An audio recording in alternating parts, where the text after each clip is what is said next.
অন্য রাষ্ট্রের সাথে সম্পর্ক খারাপ করতে পারে এমন নিউজ করা যাবে না। এটা দিয়ে যে কোনো কিছুকে দমন করা যায়। এইটা কি আসলে প্রয়োগ হয়? আমরা কি অন্য রাষ্ট্রের সমালোচনা করি না? করি, কিন্তু এইটার প্রয়োগ কিন্তু সব ক্ষেত্রে হয় না।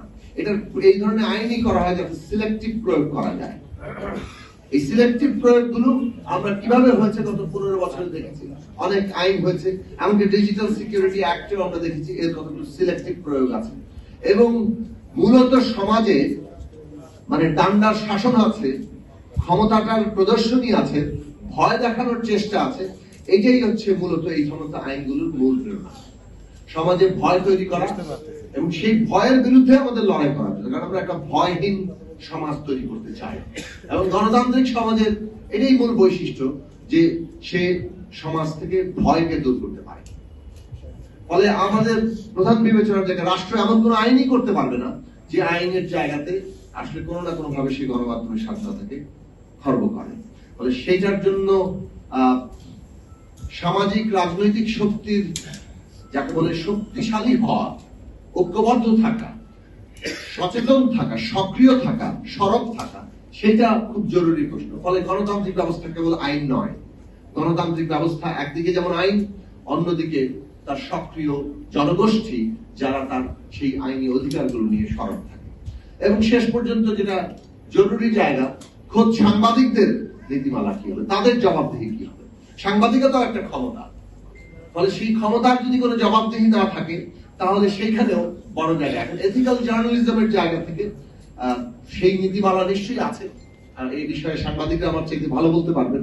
কিন্তু সেই এথিক্যাল জার্নালিজমের জায়গাটি আরো জনগণের কাছে সর্বমানুষের অধিকার নিশ্চিত করার নীতিমালার জায়গাতে আসা দরকার। সেখানে যদি নীতিমালা থাকে তাহলে সাংবাদিকদেরও জবাবদিহি করার জায়গা থাকে।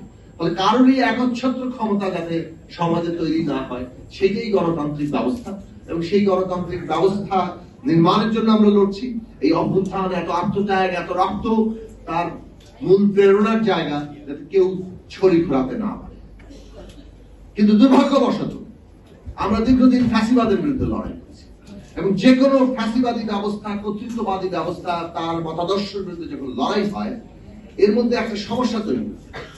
সচেতন না থাকলে ওই যার বিরুদ্ধে লড়ছে তার অনেক কিছু নিজেদের আত্মীকরণ করতে থাকে, ইন্টারনালাইজ করা হয়, যার ফলে আমরা একটা ফ্যাসিবাদী ব্যবস্থার বিরুদ্ধে লড়াইয়ের মধ্যে থেকে পাল্টা ফ্যাসিবাদী নানান তৎপরতার জন্ম হতে দেখি, উন্মেষ করতে দেখি।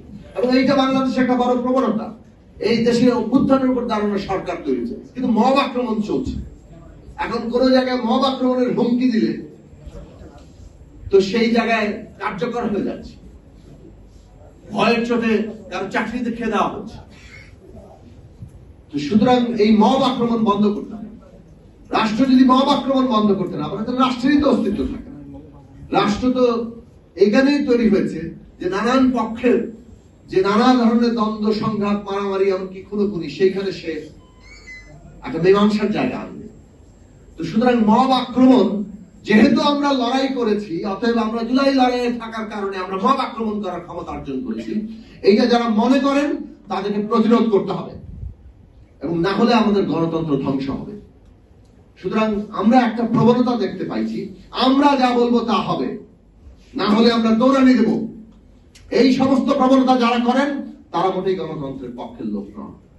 এবং এইটা হাসিনাগিরি, হাসিনার বৈশিষ্ট্য নানান ভাবে সমাজে যে ছড়িয়ে আছে তার নানান পুনরুৎপাদন আমরা দেখতে পাচ্ছি। কাজে গণতন্ত্র রক্ষা করা মানে হচ্ছে ফ্যাসিবাদী একজনের বিরুদ্ধে লড়াই করা না, যে কোনো ফ্যাসিবাদী প্রবণতা এবং ব্যবস্থার বিরুদ্ধে লড়াই করা।